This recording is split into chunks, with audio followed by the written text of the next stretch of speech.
क्या Israel Lebanon deal पर Turkey और अमेरिका आमने सामने आ चुके हैं और क्या यही वजह है कि अमेरिकी विदेश मंत्री मार्को रूबियो नाराज हैं? देखिए, मार्को रूबियो का पारा आजकल बिल्कुल चढ़ा हुआ है। एक बार तो एक उनको दो तीन चीजें छेड़ देते हैं। एक तो ईरान की बात करें, मुल्ला रजीम की, तो एक तो मार्को बिल्कुल गुस्सा हो जाता है। उससे बात करें इंटरनेशनल कोर्ट ऑफ जस्टिस की, उसको लेके बड़ा गुस्सा हो जाता है। और उससे जो आजकल गुस्सा आ रहा वो इसलिए, देखिए क्या हुआ, अब 4 तारीख को यानी कि 2-3 दिन बाद रोम में ये मिल रहे हैं इसराइल, अमेरिका और लेबनान, और ये जो इनकी डील है, जो इनकी अंडरस्टैंडिंग है, उसको आगे बढ़ा रहे हैं। देखिए, मैंने आपके चैनल पे प्रेडिक्ट किया था, मैंने कहा डील अमेरिका कोई भी करे, हिजबुल्ला की कटाई छटाई नहीं रुकने वाली। अमेरिका कभी इसराइल को नहीं बोलेगा हिजबुल्ला को छोड़ो, जबकि पूरा तैयब अर्दोगन, कतर वतर ने जोर लगा, साहब हिजबुल्ला को हाथ मत लगाओ, नहीं तो लेबनान में गृह युद्ध हो जाएगा, लेबनान में त्रासदी हो जाएगी। और कोशिश थी हिजबुल्ला को बचाने की। सीधी सी बात है भाई, 40-50 साल से हमने ये जिहादी ऑर्गेनाइजेशन खड़ी की है, उसको बचाना। और हिजबुल्ला क्या है? हिजबुल्ला आपका कोई मलेशिया नहीं, हिजबुल्ला मिलिट्री है, थी मिलिट्री, थी पैरामिलिट्री थी। अब वो एक जिहादी संगठन बन गया, और अगर ऐसे पिटता रहा तो एक छापामार संगठन बन के रह जाएगा। मतलब जो पिक्चरों में दिखाते हैं डाकू जो पहाड़ों से आते थे फिर पहाड़ों में जाते थे, कुछ वैसा ही संगठन बन के रह जाएगा, खत्म नहीं होगा, इतना बचेगा। हम्म। अब जब इसको बचाने की पूरी कवायदे हुई तो पूरी कोशिश की गई। पहले जो उनके स्पीकर को बुलाया गया, उससे बात नहीं बढ़ी। तैयब अर्दोगन ने उनके प्राइम मिनिस्टर को बुलाया, कह रहा भाई तू तू सुन्नी मैं सुन्नी, तू यहाँ आ जा, हम ये करेंगे। अब देखिए तैयब अर्दोगन क्या कर रहा है। तैयब अर्दोगन को पता 4 तारीख को रोम में डील साइन होगी, डील साइन होते कहानी खत्म। अब तैयब अर्दोगन ने वही किया जो उसने इराक के प्राइम मिनिस्टर के साथ अल जैदी के साथ किया।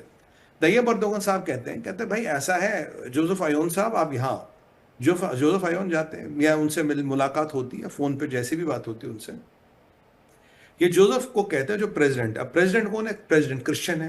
क्रिश्चियन चाहते हैं अरे हिजबुल्लाह नाम की बला यहाँ से कटे।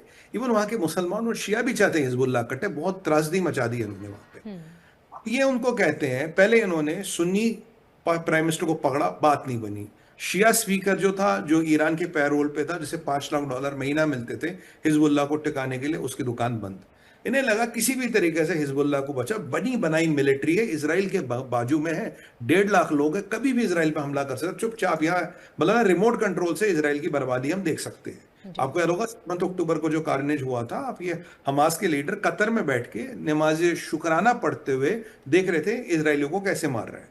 तो अब ये इसका तैयब अर्दोगन का ये प्लान था, भाई ऐसे हमें करना है। अब जब नजफ के साथ बात नहीं बढ़ी तो इसने जोसेफ से बात की। जोसेफ को कह रहे देखो भाई, ये जो इसराइल है ये किसी के साथ दोस्ती नहीं चाहता है, बहुत आताताई है, बहुत बदमाश है, बहुत ही खराब लोग है यहूदी, और तुम इनके साथ ना कोई चीज साइन मत करो। पहले एक टाइम में हिजबुल्लाह कहता था हम लेबनान के लिए साइन करेंगे, फिर हिजबुल्लाह ने लेबनान की सरकार को ही धमकी दी कि हम यहाँ तुम पे हमला कर देंगे, फिर वो तो उनकी करने की औकात ही नहीं रही है। कह रहे तुम इसके साथ कुछ साइन मत करो। कहता अच्छा। कहता देखो बाकी तुम्हें डरने की जरूरत नहीं है इसराइल से। अगर तुम बोलो, अगर तुम्हें इसराइल से डर लग रहा, अगर तुम पे इसराइल का प्रेशर है, हम्म। तो तुम ऐसा करो, जो नॉर्दर्न, तो ये लेबनान है, जो साउदर्न लेबनान है, साउदर्न लेबनान सॉरी, और नॉर्दर्न इसराइल, ये साउदर्न लेबनान हो गया मोनिका जी, ये नॉर्दर्न इसराइल हो गया, ठीक है। साउदर्न लेबनान जो हिजबुल्लाह का क्षेत्र था, जहां हिजबुल्लाह का गढ़ था, अप टू आपका बेरूत लगभग टायर दहिया ये सब क्षेत्र, कहता इसमें मैं तुर्किया की सेना बिठा दूंगा, मैं तुर्किया की सेना बिठाऊंगा, वो तेरी रक्षा करेगी, और इसराइल अगर आएगा तो हम उनसे निपट लेंगे। आप सोचिए, जिसको जहां एक वहां एक येलो जोन है जो इसराइल कंट्रोल करता है, येलो जोन के बाद कुछ पायलट जोन्स है जो अमेरिका और लेबनान की सेना और कहीं कहीं इटली की सेना मिलकर कंट्रोल करती है। हिजबुल्लाह की ऑल टाइम हाई कटाई हुई, इतने इतने हिजबुल्लाह के लोग आज तक नहीं मरे, इतना हिजबुल्लाह का इंफ्रास्ट्रक्चर आज तक नहीं मरा। वो हिजबुल्लाह मर रहा है, हिजबुल्लाह का इंफ्रास्ट्रक्चर गिरा रहा है। तैयब अर्दोगन के दिल पे छुरियां चल रही, कह रहा है यार ये बना बनाया मलेशिया था, ईरान ने 50 साल इस पे पैसा लगा, मैं इनको कंट्रोल कर लेता, ये इन्होंने क्या कर दिया। कह रहे कि मैं अपनी सेना वहां बिठाऊंगा। तो आप क्या कह रहे हो? आप कह रहे हो कि मैं नॉर्दर्न इसराइल के बॉर्डर पे तुर्की की सेना, और बीच में 2 मुल्क हैं, यहां मैं तुर्की की सेना लाके बिठा दूंगा, यानी कि आप इसराइल पे हमला करने की पूरी पूरी तैयारी कर रहे हो। और कह रहा तू टेंशन मत ले, तू ना जुलानी से अपनी मित्रता बढ़ा। जुलानी वही है जो कहता जी कि भाई मैं तो हिजबुल्लाह के खिलाफ अटैक नहीं करूंगा, अलकायदा का आतंकवादी जुलानी, तू उससे मित्रता बना। और कल हम्म। हमने देखा इजिप्ट के यहां से भी प्रॉब्लम शुरू हो गई, ड्रोन आ गए थे, अमेरिकन ऑयल इंस्टॉलेशन को हिट हो गई। और अगर आपको याद होगा आपके चैनल पर मैंने 3 मुल्क बताए थे 2 महीने पहले, मैं कहा इजिप्ट, सीरिया और तुर्की, ये हमें देखने पड़ेंगे, यहां प्रॉब्लम हो रही है। और आज देखिए, आज के शो में ये तीनों अपनी अपनी जगह आके बैठ गए हैं। तो अब ये जो अमेरिका पीस डील कराना चाहता, जो अमेरिका की सेना वहां, जो इटली की सेना वहां जाएगी, जो लेबनान की सेना, उसे कहता तू प्रेसिडेंट है, तेरे पास पावर है, तू इनको लात मार दे यार, मैं अपनी सेना भेज दूंगा। मतलब अगर जिस दिन वहां तुर्की की सेना आ गई, सबसे पहले हिजबुल्लाह को हथियार मिलने हैं, सबसे पहले हिजबुल्लाह का संरक्षण होना, और आप इसराइल के दरवाजे पे तुर्की की सेना खड़ी कर रहे हो, इसराइल के दरवाजे पे। पीछे जुलानी के लोग हैं यूएन में, कहते हैं जी इसराइल को बोलो माउंट हेरमोन से, ये गोलान हाइट से और बफर जोन से निकले, वो अफला लफड़ा। यहाँ आपके इजिप्ट में अमेरिकन इंस्टॉलेशन पे अटैक हो रहा है, तैयब अर्दोगन अपनी सेना आपके दरवाजे पे ला रहा है, हिजबुल्लाह तो आई है, मेरी सेना और आएंगी। आप देखिए ये सीधा सीधा जो मार्को रूबियो करना चाहते हैं, या जिस डील को मार्को रूबियो चला रहे थे, या जिस डील पे 4 तारीख को फाइनल हस्ताक्षर हो रहे हैं, उसको स्कटल करने की कोशिश कर रहा है।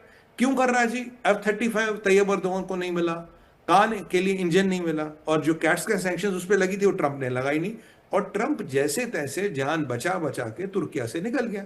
और ये अमेरिकन जानते हैं कि भाई ऐसा नहीं कि तैयब अर्दोगन को कुछ नहीं पता था, पर वो जैसे तैसे निकल गया। अब आप सोचिए, तुर्किया लेबनान के कोने पे और इसराइल के बॉर्डर पे अपनी सेना डालने की बात कर रहा है, टर्किश ट्रूप्स, कह रहा टेंशन मत लो, हम आ जाएंगे वहां, अगर तुम बस एक बार अप्रूवल दे दो हम आ जाएंगे। देखिए जबरदस्ती तो घुस नहीं सकता। अगर आप जोसेफ आयोन बिका हुआ एक नेता है, एक कॉम्प्रोमाइज कैंडिडेट है, मान लीजिए वो अप्रूवल दे देता है, तो आपको क्या होगा?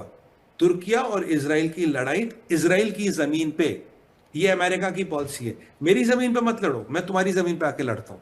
यानी कि जमीन होगी लेबनान की, बढ़ेगा इसराइल और तुर्किया, और साथ में होगा हिजबुल्लाह, और पीछे खड़ा होगा ईरान। और ये मैं इजरायली भाइयों को आपके माध्यम से, बाकी मीडिया के माध्यम से हमेशा कह रहा हूं, क्योंकि आपको सतर्क रहना है, क्योंकि आपके पीछे सीरिया, आपके पीछे इजिप्ट, और आपके पीछे तैयब अर्दोगन लगा। ईरान तो खैर है, वो तो खैर नो नहीं। इसीलिए अगर आप देखेंगे मोनिका जी, इसराइल एग्रेसिव क्यों नहीं हो रहा, इसराइल जाके ईरान पे हमला क्यों नहीं कर रहा, इसराइल को अमेरिका ने बचा के क्यों रखा है? क्योंकि उन्हें ये इंफॉर्मेशन होगी, सीआईए को ये पता होगा अर्दोगन क्या सोच रहा है। देखिए अर्दोगन के पास ज्यादा उम्र नहीं बची, उसकी सेहत खराब हो रही है, चल नहीं पा रहा, और अब वो कहता है यार उम्र दराज खलीफा हूं, जन्नत जाने से पहले चलो 10-15 दिन खलीफा बन के देख लेते। ये सारी कयावत है। यहाँ जैसे जैसे आपका खमेनी आउट हो गया पिक्चर से, आपका मतलब शिया खलीफा आउट हो गया, सुन्नी खलीफा आपका पिक्चर में आता जा रहा है। ये बड़ा इंपॉर्टेंट प्रकरण है ये, और ये हम प्रेडिक्ट कर चुके हैं ऐसा होगा। तो ये देख, ये है, ये सीधा सीधा अमेरिका के वर्चस्व को चैलेंज कर रहा है, अमेरिका की डील को चैलेंज कर रहा है, अमेरिका के चीजों में इंटरफेयर कर रहा है। क्योंकि अमेरिका ने भी भाई गच्चा तो दिया ही, तैयब अर्दोगन को दिया तो कुछ नहीं, तो ये अब बदला लेना चाहता है।